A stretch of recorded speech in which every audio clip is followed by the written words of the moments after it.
Hello, you guys. Welcome back to my channel. And if you guys are new here, welcome. Okay, so from the title of this video, you guys know what I'm going to be talking about. There was a stream of tweets that were posted on Mistress Isabelle Brooks's platform on Twitter. She went on to state this. The fan base ruined my debut as a Rue girl when they flooded every platform with "Oh my God, Eureka." Several times throughout this process, I've had on the most expensive, custom-made garments, painted, hair, personality, but some of you refuse to praise my art. Okay, I just want to say this about that tweet. I have always stated on my platform, do not compare the new queens that are coming on the show or in any other franchise to another alumni queen on Drag Race. Just don't do it. I know a lot of girls are going to compare you to Miss Eureka because I can see it already, but I'm not going to do that because I respect you and Eureka a lot. So I think you deserve a chance for your own self, you know? Because each and every queen is an individual on their own, and they have different art, they have different charisma, they have different uniqueness and talent. Okay, I do not like when people do that. I have never done that to you, Mistress, because that's the reason why. I know, because if I say, oh my God, she looks like Eureka, I know it's not fair to you, and it's not fair for the alumni queen that has been on Drag Race, because you guys are two different people. Don't get me wrong. Do all of us slip up and do it? Yes, I'm sure that I probably would do it in the future because we are all human. We do slip up sometimes, but I always will try to correct myself. And if somebody out there sees me do it, please correct me, because it is not right. It's not fair, because I just feel like it's just a disservice to both queens that we're talking about. And do I think that the people that have stated that you resemble so much of Eureka, do I think that it's being said in a malicious way? I don't think that it's being said in a malicious way. But what they're failing to understand is that it can become so overbearing, and it can become like a question about, what about me?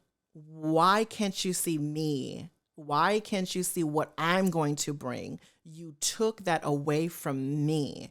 And this is your chance, and what you've been displaying so far is that you are painting, you're painting and carving yourself in this different narrative, which now I hope that people don't see you as another Eureka. Even though I have been on my past lives from this season so far, and even in my comments, in my reaction videos, people have said, oh, she reminds me of Eureka. And I immediately would say, well, no, that's not fair. Don't compare her. Okay, so there was, okay, so I want to say this. I want to say this really quick. Burning Lighter, you know I love you, babe. You know I love you down. But let's not compare other queens that get on each and every season to another past queen, because at the end of the day, someone is going to remind of someone that's been on the show before. Period. It is what it is. I just don't think it's beneficial to the queen that's on the show, and it's respectful to the queen that has already been on the show. I just wouldn't confuse the queen of color with Eureka. I try to educate as much as I can for people that watch my platform, to have a dialogue where we can agree to disagree, or they can learn something, right? Or even I can learn something because of my perspectives, right? So it goes all both ways. And I truly hope that from moving forward from this tweet, people will understand that it's not okay to compare other queens from past alumni queens. It's just not. It never will be okay in my book. Moving on, she said this: I don't give a F who don't like me. I'm not here to prove nothing. I'm here to showcase why I'm the best. I'm saying all this to say you got to believe in yourself. Be your own #1 fan. I'm fighting against all odds, but you can never let the odds deter you from your dream. So with that being said, you can continue to push me down. You can continue to spew your hate. I'm unstoppable. I'm going to really show y'all how to do this drag thing. So sit back and observe. It's time to watch the queen conquer. Now that statement is a mouthful, and it screams like power, and I hold the power to let anything affect me. And keep in mind, to me, I think Mistress is in a genre of hanging out or is around old school queens, because that's the mentality that we live in. Don't get me wrong. I don't think it's hate speech, or I don't think that people hate you if they don't like what you bring. Everyone has an opinion. Now, it becomes a different situation when it's death threats being called, health reads being called, family and stuff being involved, personal issues being brought up, and stuff that has nothing to do with the drag race. Then I think it's an issue where the fandom goes crazy and just crosses the line. But if somebody says, I don't like what you look like, I don't like what you brought, I don't like what you did, I don't like what you said, that's not hate speech to me. People need to understand, if you're going to get on any platform, be ready to have the criticism, and me included, right? So at the end of the day, people have to understand not everybody is going to be fed with a silver spoon.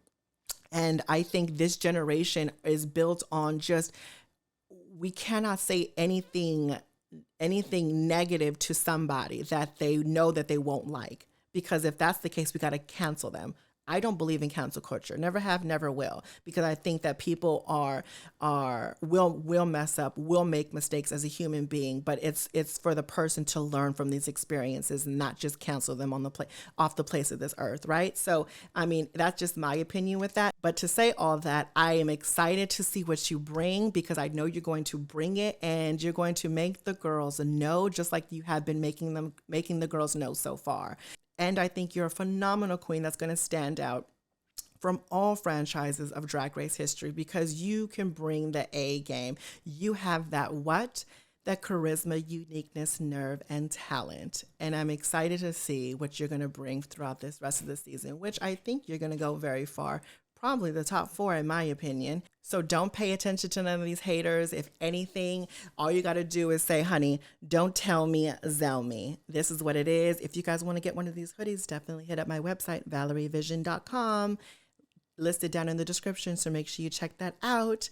And speaking about haters, the haters also tried to get one of our platforms taken down. She's in the process of getting that right back, so hopefully she gets that handled. And keep in mind, this all happened because of what she said to Marsha, episode 4 of Untucked. If you really think about it, it's really not what she said, it's how she said things.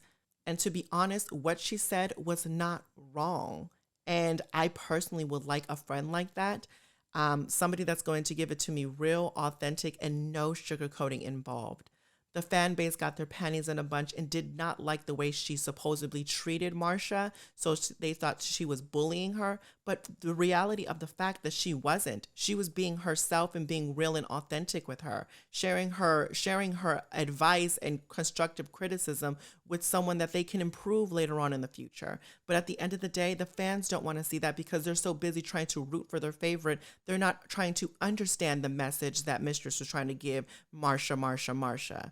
But at the end of the day, I'm not here to talk about the fan base, because they know what they've seen and heard is completely wrong for what they did in their actions towards Mistress Isabella Brooks.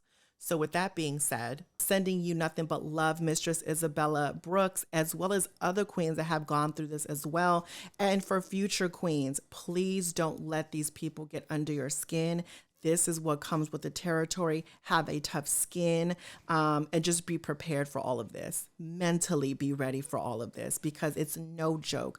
We do not, and me included, do not understand what these queens go through before they got on the show, during their time on the show, and even after the show has finished. We don't know what they go through. It is strenuous, it is hard, it is difficult to show vulnerability, to show their talent, to show their art, to show their designs, to show what they can bring on national television, and for us to scrutinize everything. I do this because this is my job. This is what I do for a living. But other people, it's like they can say the meanest, crucialest things ever. And it's just like, why? Why? It makes no sense.